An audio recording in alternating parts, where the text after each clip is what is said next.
Alan, Darby, Jacqueline Martinez. This is the Buyer's Boardroom. Learn the most about who you are today and where you want to be after. All right, welcome back to the Buyer's Boardroom. It's another beautiful day in sunny Orange County. How you doing, Alan? Doing great, Jacqueline. Just it's also beautiful. I'm in sunny Southern Florida, so we're both sunny and happy. So ready to rock and roll. Let's do it. I know we recently wrapped up our four-part series on a variety of topics, great representation from different buyers that we work with, and thought we could get into more of the seller side of it. And I know we hear a lot that firms are focused on that they don't want to give up their independence. And we hear that so much on intro calls. What do you think? Do you think that's a common one that comes up early on? Oh, it's not even close. If you think about all of the concerns that you would have contemplating selling your business, or as we call it, a partnership opportunity, there's a number of them. But if I could identify the singular number one fear, concern, issue, however you want to label it, that a seller has, it would be generally articulated as giving up independence. They will say something like, I value my independence, and we're not ready quite yet to lose that. And so the way that they are sort of framing it, though, is something that I wanted to chat about today, because if you think about it, it's sort of like this binary choice that they're positing as reality, meaning today I'm independent, and I want to talk about what does that mean. And if I were to sell my business or to join another firm, I'm not going to be independent. So it's like this on or off with the independence thing that they're putting out there as like the supposed reality. And that's debatable on whether that's true. And so that's the thing that I wanted to really focus in on today was, one, what does it mean to be independent? And then secondly, are you actually giving that up if you were to sell your business? So that is easily the number one thing that before we get into any minutia on any other deal topic or term, we have to kind of deal with the elephant in the room, that whether they're saying it or not is this issue of losing independence. Absolutely. So many misconceptions. I think our guest today will really play nicely into that. Throughout the process, there's, of course, a lot of fears that come up as sellers are going through the negotiations and that bubbles up. And as much as we can sit here and say, certain things you won't lose independence on, or you will, or, what to expect, hearing it straight from someone who's been through it and can speak to what life is like on the other side at where they decided to go. So today we have Dean Barber, who's now with Modern Wealth Management. He was running a roughly 1.5 billion in AUM firm before joining Modern last year. And so he's had plenty of time to settle in. We'll see if the honeymoon's over or how he's settling in. But I can't think of anybody better to speak to this point than Dean, because talk about an entrepreneur at heart, someone who valued his autonomy, let's say, and to get his take on what one, the fears and concerns he had coming into the process, and then what his reality has been like on the other side. So Dean is going to be a fantastic. Plus, he's just an awesome dude to talk to. So I'm looking forward to that. yes, absolutely. So we'll get to that soon. So jumping right into things, you said something that really stuck with me right there. Is it being independent or not? Or really, is it being solo? When we think about independence, RAs, most of the RAs that we work with, they're still independent fiduciary RAs. You look at the website, a lot of the messaging is very similar. We're not talking here about like wirehouses where we're pushing products and that sort of thing. Well, I love the way you position that, because that's really, I think, the reality. It's not giving up independence, it's giving up being solo. And when I say solo, that could be a multi partner firm. It's like, are you going to stay solo or join a larger team? That's the real issue. So let's maybe unpack independence a bit in what it truly means. When I think about it, it's really decision making, the ability to make your own decisions in a wide variety of topics.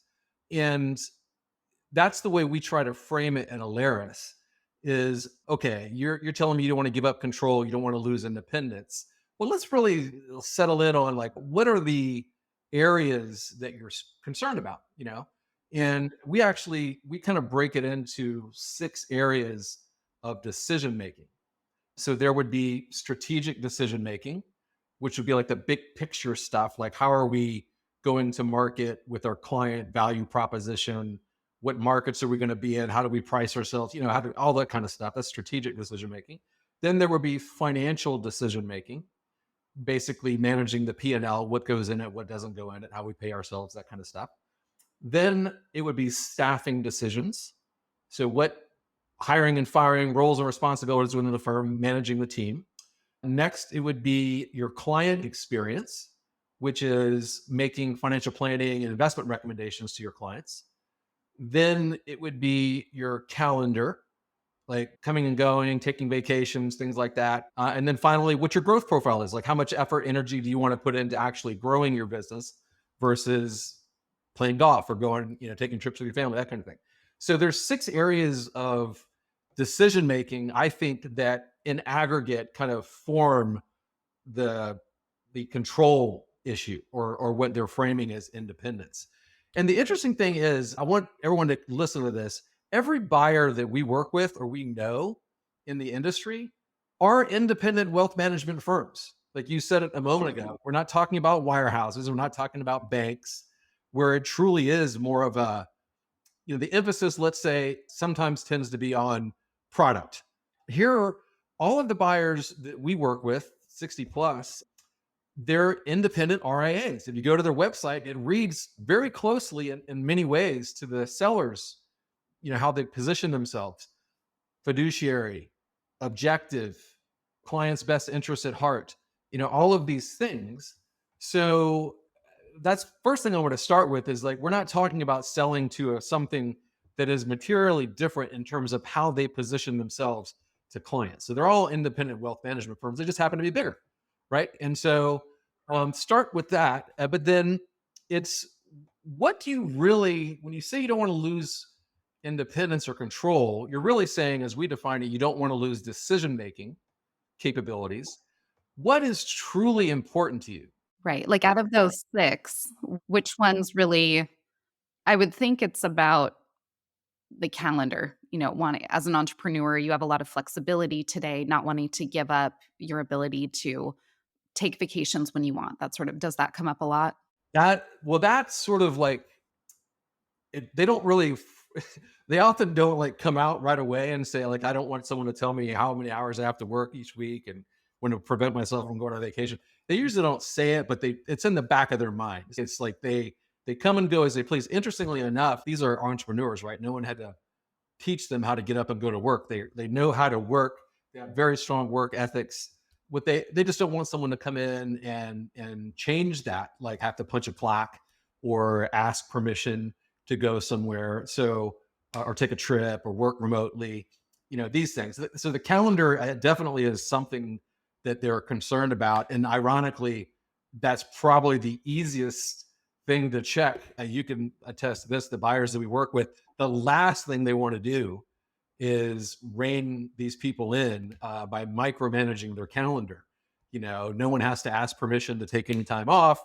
There's no out clock punching. If you want to work remotely, fine. If you want to go on a trip, fine. They expect as a business owner, you're going to run your business and do everything necessary to support the clients, support your team, and move the business forward. So the calendar is something that kind of floats in the back of their mind, but it's really not an issue at all once they understand the buyer intent and the reality that they know they're buying an entrepreneur and they're not going to monkey with that. Yeah, and so let's take, we just did calendar. Now, what are the things that are really easy? I find the strategic decision making is often quite easy for a seller to get their head around. They're not really concerned about managing the firm at a high level, financing, you know, managing the organization. They're quite content actually to, you know, stay in their local environment, and just really they want to get back to focusing on clients is the most common thing that we see. And so what they really need to do on the strategic stuff is just make sure that they're properly aligned with the leadership of the buyer. Make sure that they agree with how they're shaping and articulating the client value proposition, making sure they agree with how they see the advisor value proposition, how they manage the practice, how they support the client experience. Those are things that are quite easy. If the advisor you're working with has that information on the buyers, they can quickly help you determine if you're a strategic match for the buyer.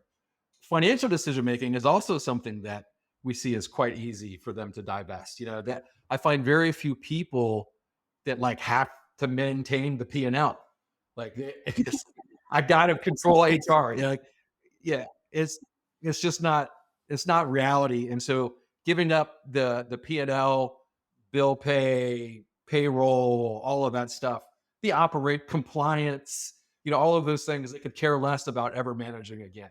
So we've knocked calendar out, we've knocked strategic out, we've knocked financial decision making out. Those are really not big issues. So now what are we left with? We're left with staffing, and we're left with the client experience and the growth profile. Those are the three areas that we really see the seller wanting to maintain a degree of control on. So staffing decisions. They have their team, and their team is very loyal to them. They work with them for many, many years. So they want to protect their team. And they're very concerned about the buyer coming in and disrupting the team, firing the team, taking away opportunity. And you and I both know the reality of the buyer situation. It's literally a war for talent out there. And the buyer, last thing they want to do is fire people. They know that the quickest way to lose clients is to, piss off the staff.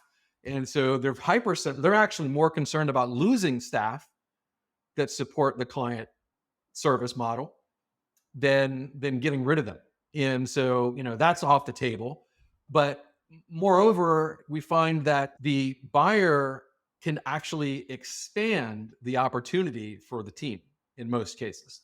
Right. Like the setup might look a bit different with now maybe there's a dotted line reporting structure to you, but they're really part of your client service team, for example. Maybe now they're part of a centralized team.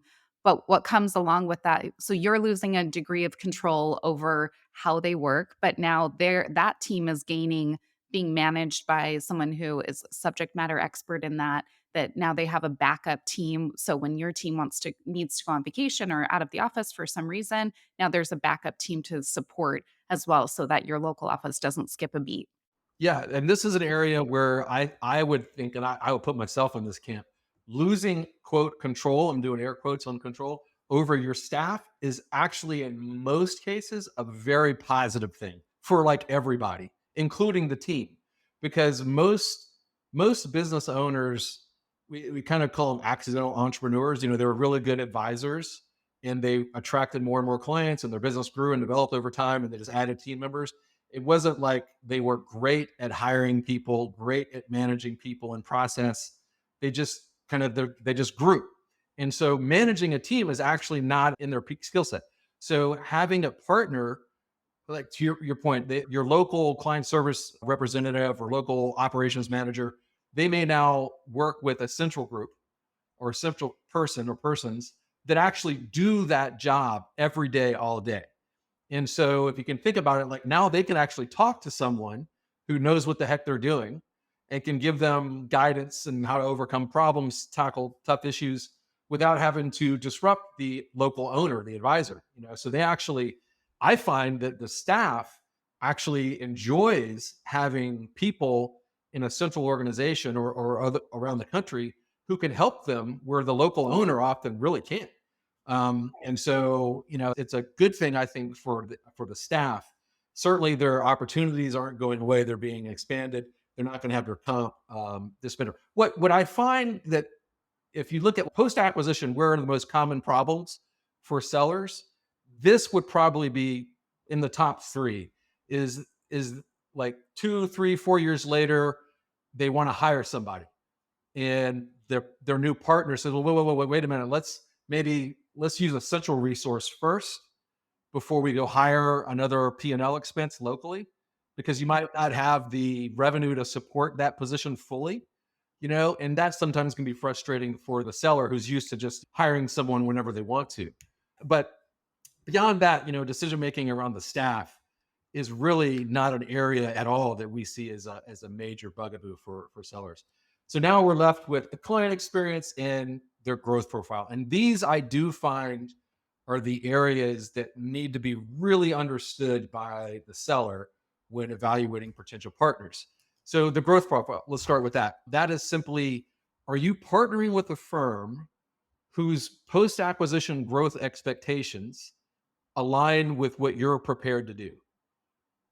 Like, the reality is some people seeking a transaction, it's a de-risking maneuver. Like, they're at a point in their life where they're happy, they're financially well off, they want to solve their succession issue, divest a lot of these operational stuff, and they actually want to get back to the client. They wouldn't mind taking a few extra days off a month to playing golf and going on trips and things like that.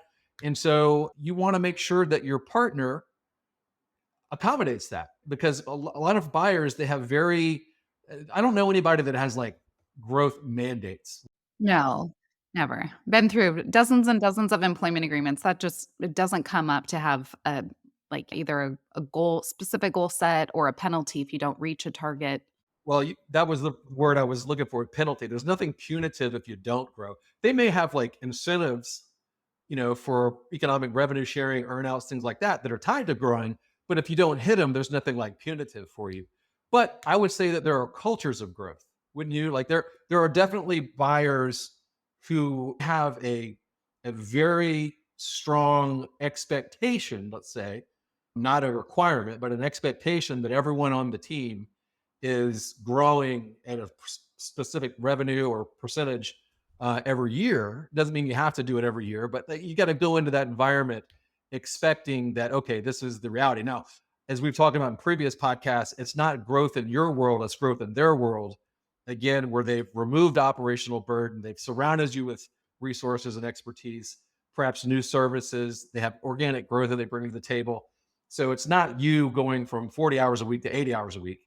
It's getting capacity in your life through these other avenues and then growing in their world. But even so, you need to make sure you're partnering with someone who you're not going to feel like, they had unmet expectations because you're not willing to grow at the rate that they sort of expect from their partners. So I think a good indicator of what the expectation might be too is when they're putting together a deal structure, what portion of the valuation is tied to growth? What does that translate to in percentages compared to your existing business? What are we really saying there? And how do those rates compare with what you have been doing on your own the last few years? Does it feel achievable with this new bandwidth that you have to grow at a little bit of a higher rate? Maybe that seems achievable, and that can be an open discussion there around would that be acceptable? I mean, buyers need to make the return somehow on these transactions, and so going into it with that transparency on both sides of what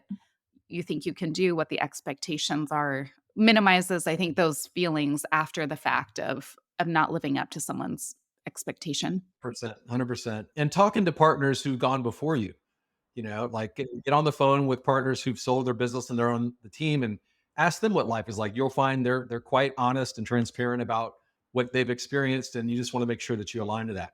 So now the final thing, and this is the issue, I think, when you unpeel the onion of, quote, losing control or independence, is the client experience. And so here we're talking about the advisor's ability to control the recommendations being given to their clients on either planning or planning associated topics or the investment management. Okay. So that's when you really get to the crux of it.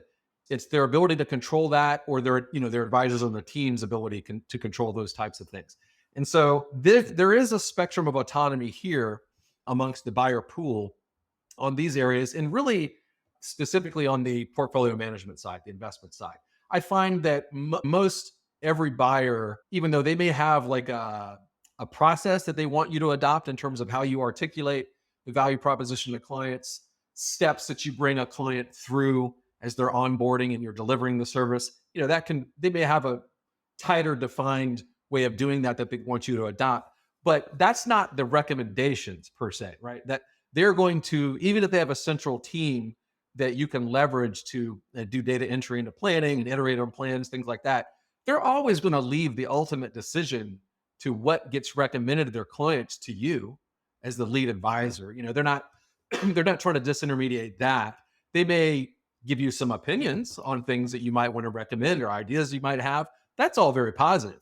But at the end of the day, on the planning recommendations, I can't name a buyer who wants to take that over and really just make you the deliverer of the message that they concoct centrally. And it's always you as the advisor being at the forefront of determining what gets recommended to your client from a planning perspective, let's say. And I know that can be a lot of things, but it's what degree of support that they give you, and are there any changes to the steps in the process and how you deliver the planning.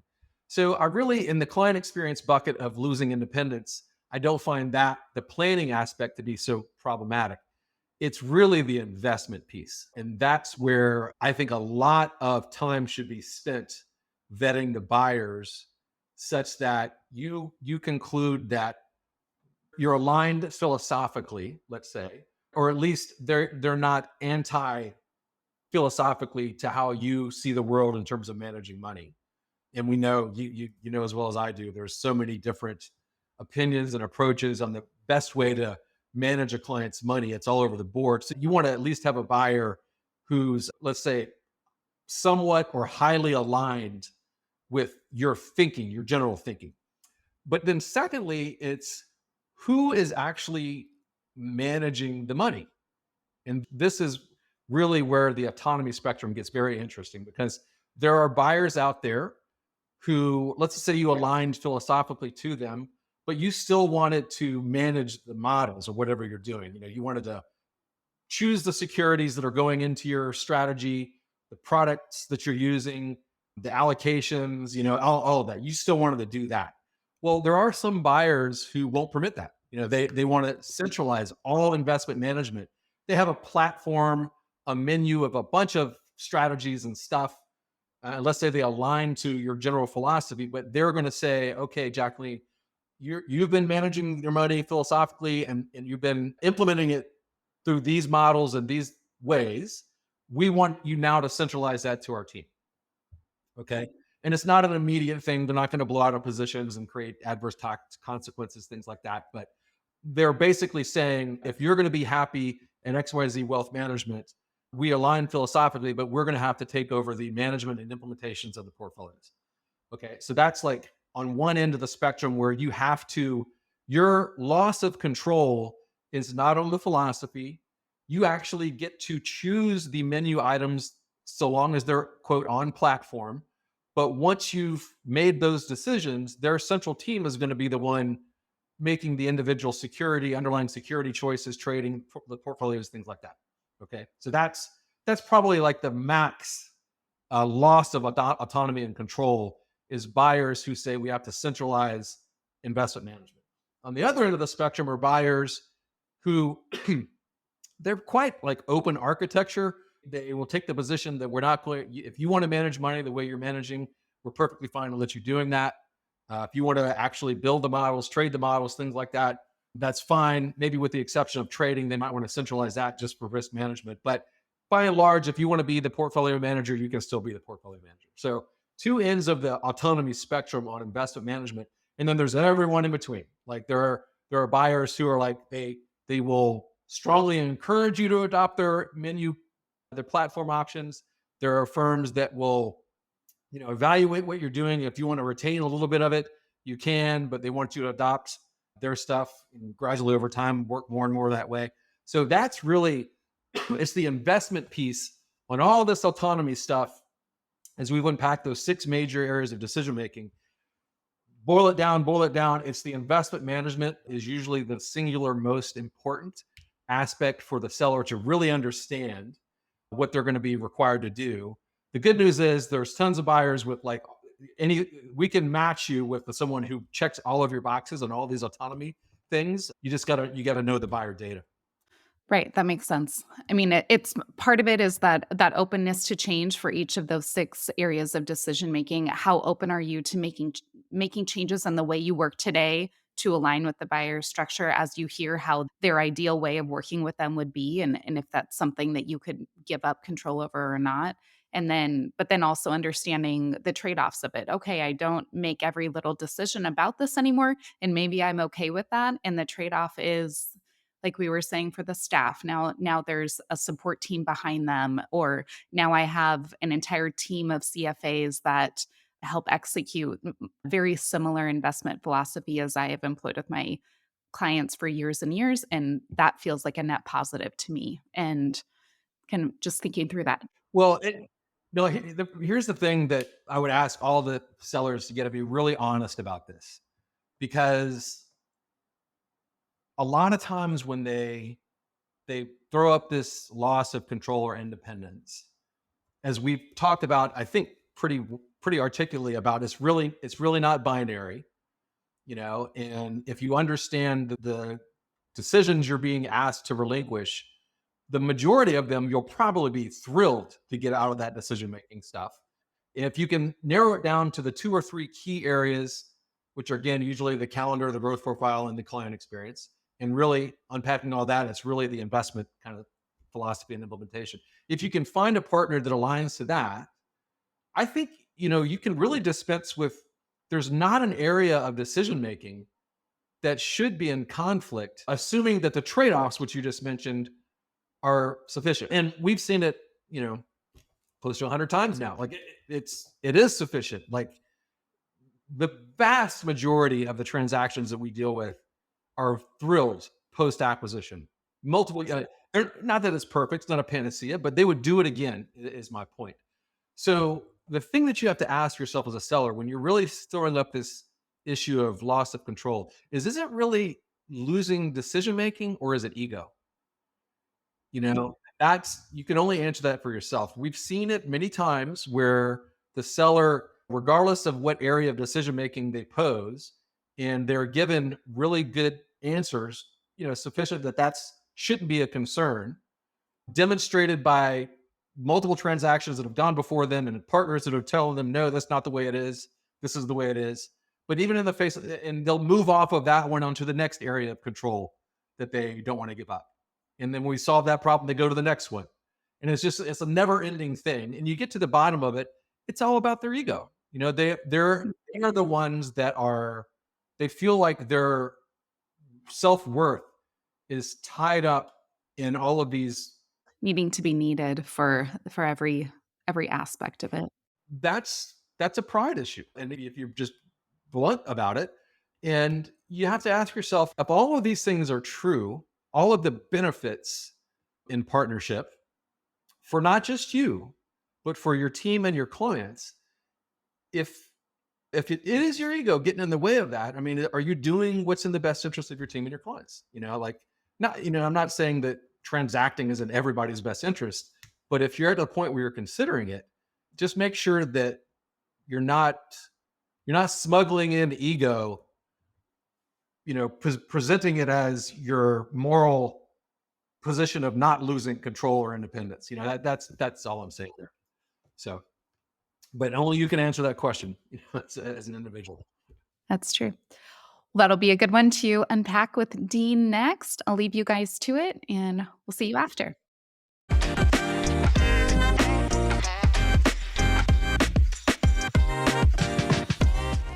I am here with Dean Barber, formerly of Barber Financial Group in Lenexa, Kansas, and we're so excited to have you join us today as a new partner with Modern Wealth Management. We had the extreme privilege of working with you to negotiate and work through that partnership. So, Dean, welcome. Thank you. Thank you, Alan. Good to see you. Yeah, no, we're super excited about this conversation. And the reason why, Dean, is one, like, of all the partnerships that I've worked with over the years, I would say that you are one of the most fierce entrepreneurs that I've worked with. And that's a compliment, by the way. Yeah, in terms of the things that sellers work through in terms of concerns or issues, when contemplating transacting with another entity, largely being giving up control or loss of autonomy, things like that. Like, you were one of the ones that I would say was the most articulate, rational thinkers along these topics. And so today, our podcast is really centered around this notion of, does transacting with another firm, smaller firm joining a larger firm, does that equate to a loss of autonomy, a loss of control, those types of questions? And so I'm really interested to hear about your perspective on coming into the concept of partnering with another firm. Like, what was in your head motivating you to consider joining another firm? And then I want to dive into a number of questions about like what life has been like after the transaction. So maybe start with a quick introduction of Barber, like pre-modern, and then what motivated you to consider a transaction, and then we can dive into the rest. Yeah, no, we were, I'm not going to take all the credit here, Alan, for the organization that I started, because I had a lot of help in building that organization. But I want to back up by saying this, that I found that I meet some of the smartest people in the industry that the industry really has ever had, that started out at a young age with either a wirehouse, a broker dealer, maybe they was in the insurance industry or whatever. And they felt those constraints that you're talking about right now. And they broke away from where they started to start their own business and to gain that autonomy and to gain that, I'll call it an illusion of control. And when you really first start out, there's a ton of freedom out there, and you start building your business. And then all of a sudden, you're not an advisor anymore. You're now a business owner. And all of the things that come along with being a business owner start really getting in your way and preventing you from being the best advisor that you possibly can. And so what I did was I hired for all of those things, and I directed, where do I want people to go? So, we were, the end of 2022, we were 2 billion in assets. We had a chief compliance officer. We had a chief operations officer.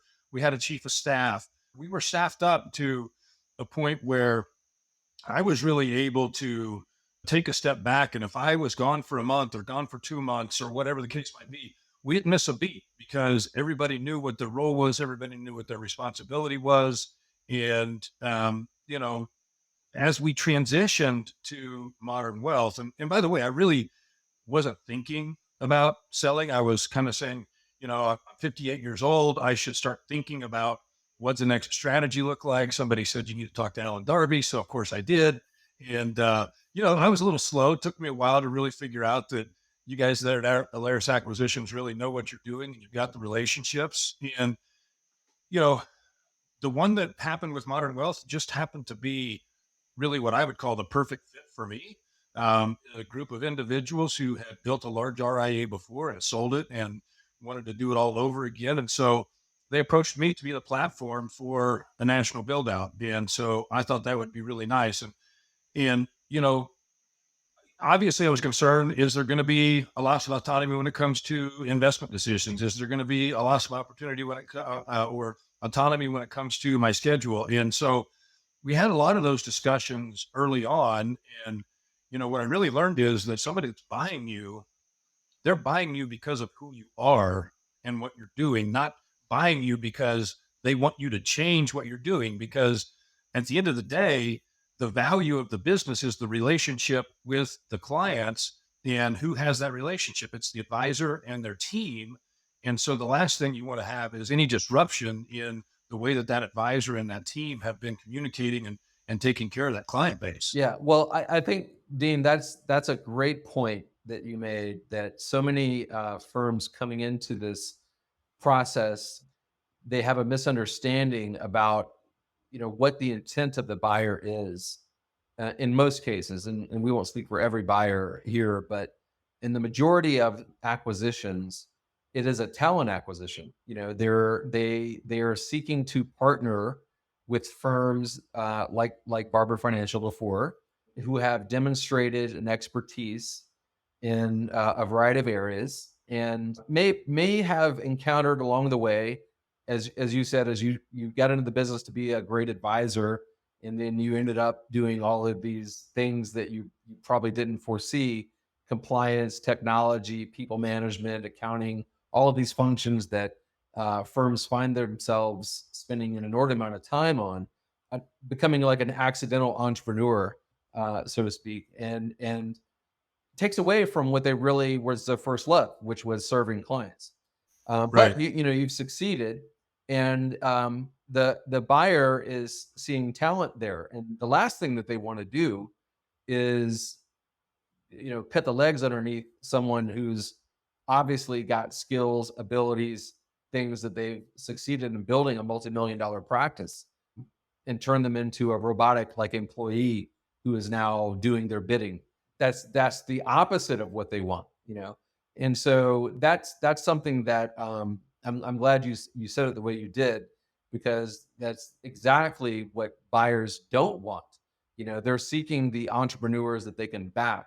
Now, there may be some things that need to change, perhaps systems, processes, practice management protocols, things like that, that the buyer would want you to implement. But they should always have, like, undergirding those recommendations, support for why making those changes makes sense, either in terms of team satisfaction, client satisfaction, improvement in various KPIs in the business, things like that.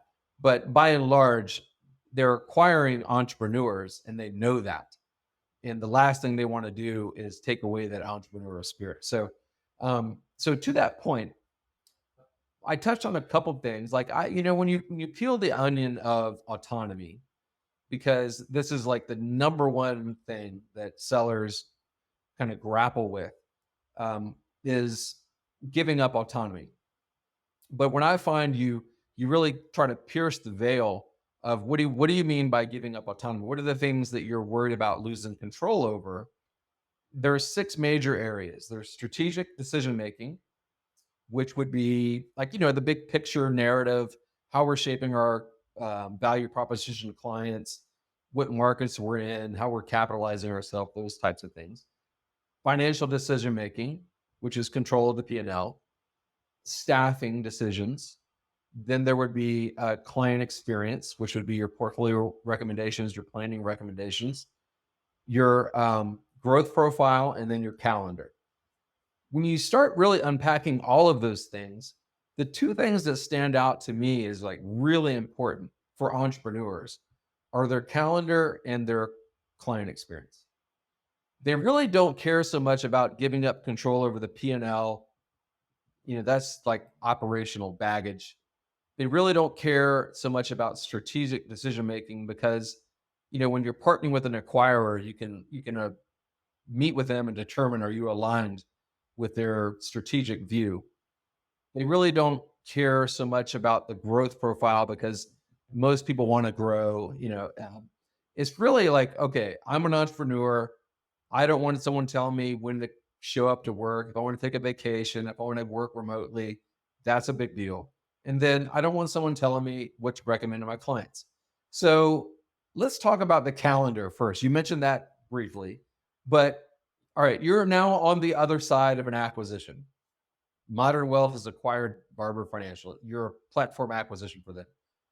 Is anyone monitoring your calendar? Like, is anyone telling you when to come to work, or telling you can't go on a trip? What's the real deal? I know you'll tell me the truth. So give it to me. No, nobody is. And that was a discussion that I had very early on when we started talking about partnering with the gentleman in Modern Wealth. And I just said, I said, I've worked in this industry now for 37 years. And, there were years where, as I was building the business and hiring all the people that I need to hire, seeing all the clients that I needed to see, and training all the advisors that I hired, where I was doing, 60, 70, 80 hours a week. But in the last decade, I'm literally down to 2 to 3 days a week. And I know how to schedule my work day, my work week, so that when I'm here, I can get a lot of things done in a short period of time. And then I've got the freedom to go do other things that I want to do. And I didn't want that to change. I didn't want to trade time for money. And And so they said, look, you just keep doing exactly what you've been doing. And, they've been good to their word. It's like, no, they don't ask anything. If I say, hey, I'm going to be gone, I'm not going to make this meeting or whatever. Okay, fine. We'll fill you in the next time we talk. And it's been great. And, I've had the opportunity to, witness over the last 15 months, several acquisitions. Some have been acquisitions with other advisors that I've known throughout the years. And really, it's the same experience across the board. I will say that the one thing that a seller needs to be aware of is that the 6 months leading up to the closing of the deal and the 6 months following the acquisition, you're going to work more because there's more things that need to be done in order to get everything aligned. But, we closed our deal April of 2023, and I took off right after New Year's in 2024. And I spent 2 months in Florida with my wife, and I had almost no communication with the office, with the acquiring team, or with my clients. And I did that on purpose. I wanted to, unplug and unwind and yeah. And so no, short answer, Alan, is no, they have not said, Dean, where are you? And there's nobody, you're not punching a time clock or anything like that. Well, I think it's just a truism that, again, you're an entrepreneur. Everyone that's considering transacting is an entrepreneur. No one has to tell you to get up and go to work.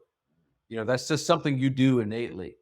And so that's something they're actually trying to harness and unleash, I should say, in that a lot of entrepreneurs who would otherwise grow because of the operational constraints that the business just kind of throws on them as they succeed, their ability to grow is limited. And so they view partnering with you is unlocking or unleashing that ability to grow. The last thing they want to do is try to put harnesses on you in terms of your calendar.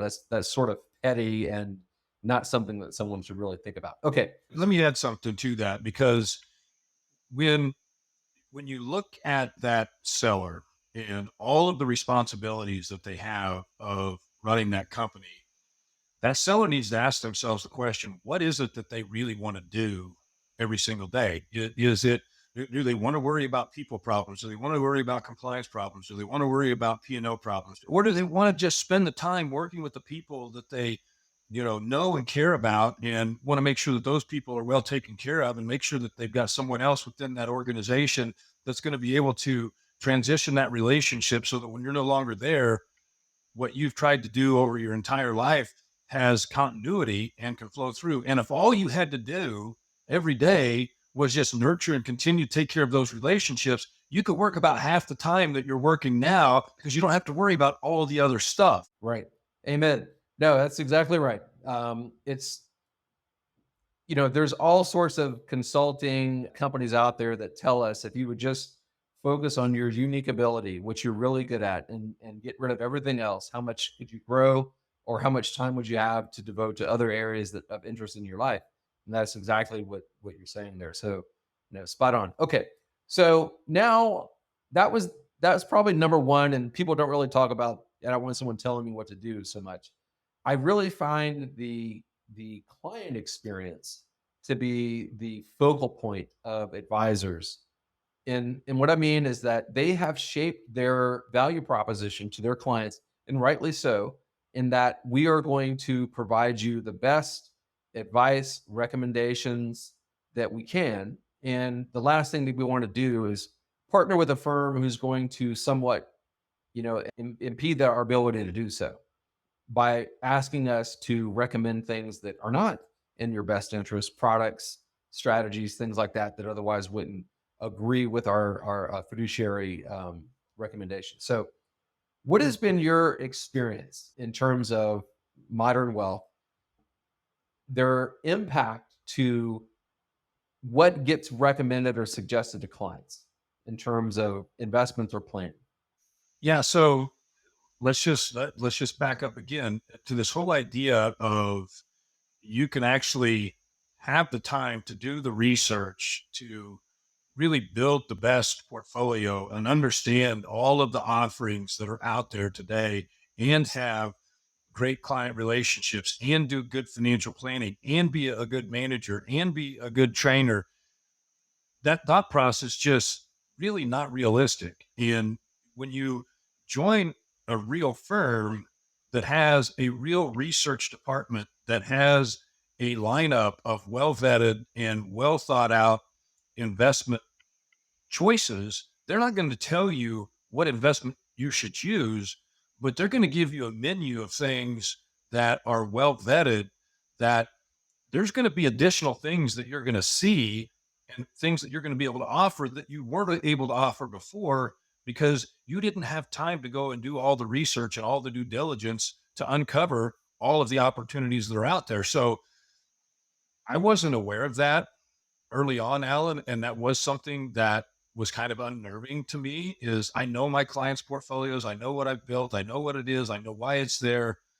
And the reality is that now our menu is so much bigger and there's so many more things that we can offer, things that we couldn't offer before. We could have if I had somebody to go out and do all the research. The one position that I never hired for was a, a director of investments that was full-time job. Let's review and let's research and let's do due diligence on all of the potential options that are out there and come up with the best of the best. And so I think that, you can take a step back as a seller and say, hey, let's meet with your director of investments. Let's talk about investment philosophy. Let's look at what that menu of offerings are. And at the end of the day, again, we'll go back to the whole idea that what an acquirer is acquiring is a relationship business, and you hold the keys to the relationship with the client. There's already going to be enough change happening with the acquisition, name change, etc. The last thing that acquirer is going to ask you to do is go in and change all of your investment strategies immediately. They're going to want to tell you, hey, here's some other options. Here's some alternatives that are out there. Talk with the research team, analyze what you've got. Are there better solutions? Are there some things that you can add that would enhance what you've been doing in the past? And lo and behold, there are. And so I think at the end of the day, those types of things will actually strengthen the relationship with that client as opposed to make it weaker. Well, I think embedded in what you just said, which I really appreciate, um, is a degree of humility, like about like what many advisors, and these are great advisors, they're great firms who have done a fantastic job for their clients, but sometimes they've built this belief that their investment philosophy, their investment approach, is the end all and be all for their clients. And um, okay, it's not to say that you're not right if you have that position, but having a degree of humility that, okay, there may be other people in the world that can bring great ideas to the table, regarding, we're talking about investments here, regarding strategy, implementation, what have you. You know, they're on your team now. Like that's the thing, that it's not an external third party group. This is your team member today now as a part of your investment committee that is there to help serve your clients. And they can bring innovative ideas, strategies, things that perhaps you haven't thought of or implemented for your clients. And so having that point of humility, I think, is really important, to say, like, look, it's not like we're not proud of what we've done for our clients thus far, but we're willing to say, okay, what else is there out there, to your point, that we didn't have the time, resources, to devote to exploring or vetting. Now that's available to us as a part of another organization.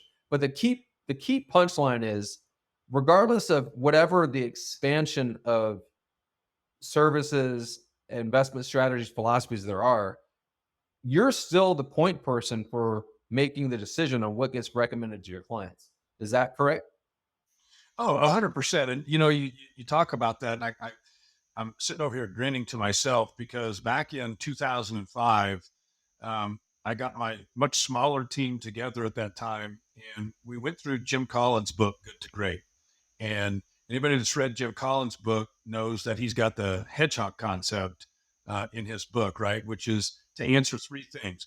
One of them is, what are you deeply passionate about, right? And if your passion aligns with the acquiring firm, you're good to go there. What drives your economic engine? It are the economies and the way that you're going to be able to continue to run your business, go be there. And then what can you be the best in the world at? That's the third one. When we went through the hedgehog concept, we got stuck on that. What can we do better than anybody else in our industry? Right.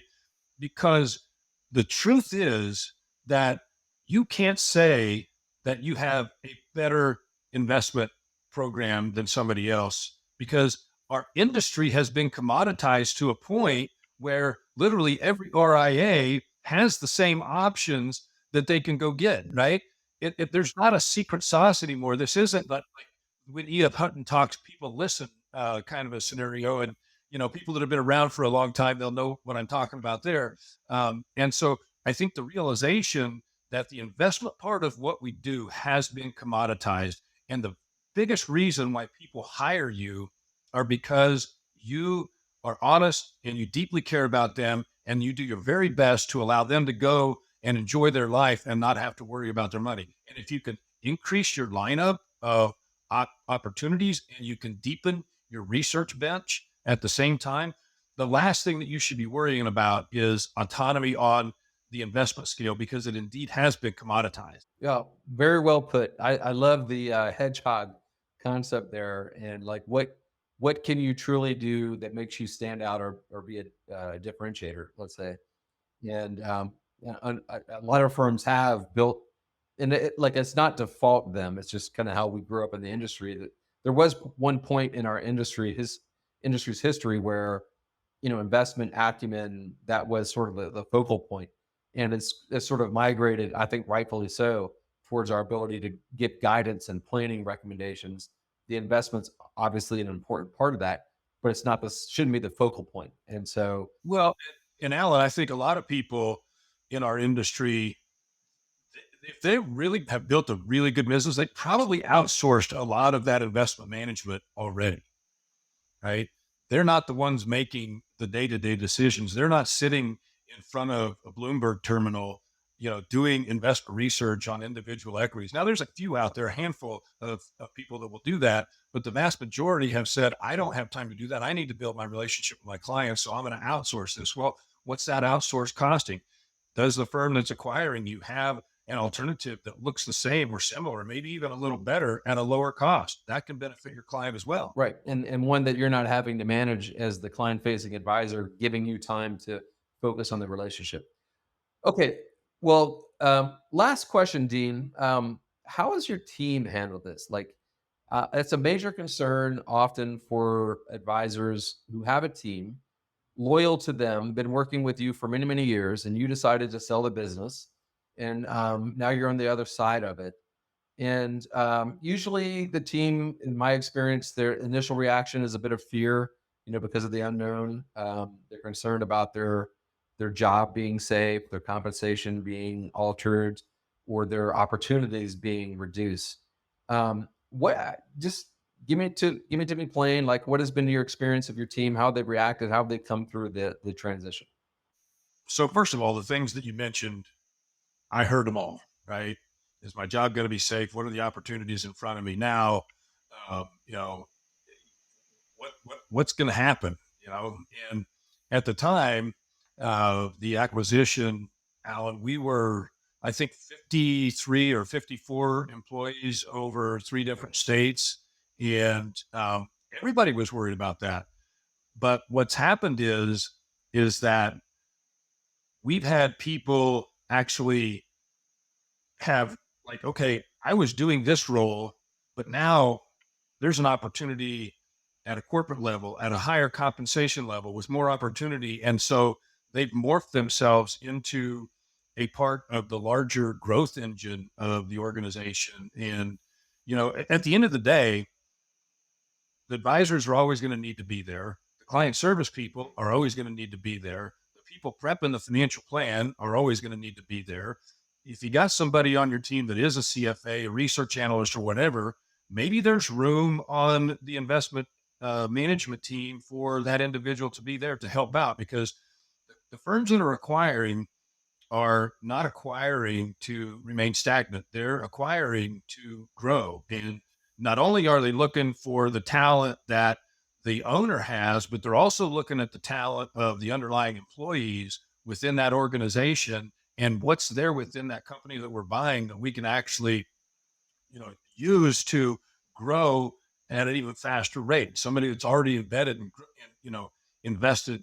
And so that fear was there initially with my team, but that fear is not there at all today. And the direction that we're heading is still the direction that we were heading before. It's just on a larger scale at this point in time. And so, some people have chosen, they love their position. They love exactly what they were doing. They didn't want anything to change. Fine.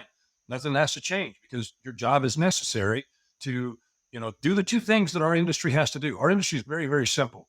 The two things that we have to do, we have to maintain our existing relationships and we have to acquire new assets, right? And you need all the people on the team to continue to do that. So if somebody's got a job that they just love and that's what they want to continue to do, they don't have to worry about it. Yeah. Well, I think you're spot on in terms of how you articulated that.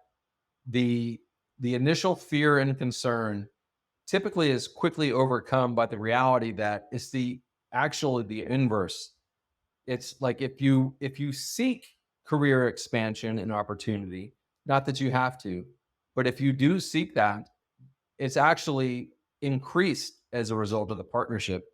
And you get to work with people who are specialists in your job. Sometimes the smaller practices, your specialists or your team players, they all roll up to the entrepreneur advisor who frankly doesn't do that job and is not equipped to really manage or train that person in their job.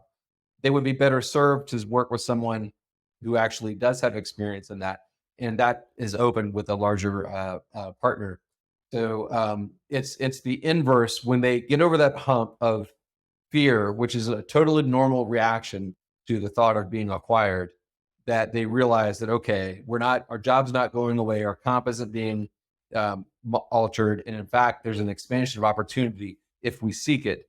That's the reality. So It is reality. okay, well, fantastic, Dean. I appreciate the time with you today. Like I know your transaction with Modern has been a great success. They're thrilled with the partnership as you are, and we're super excited about what the future holds for Modern Wealth Management. We think you guys are going to are definitely on the up and coming national partners in the country. So I appreciate your time today.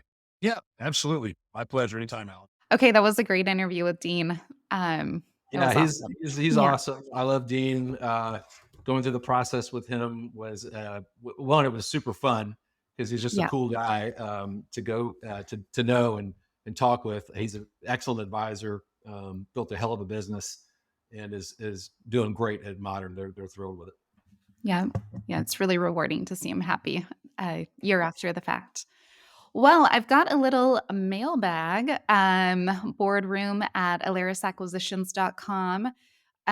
We have John who wrote in, I am 68 years old, thinking about a transaction, but I might want to wait another 3 to 5 years.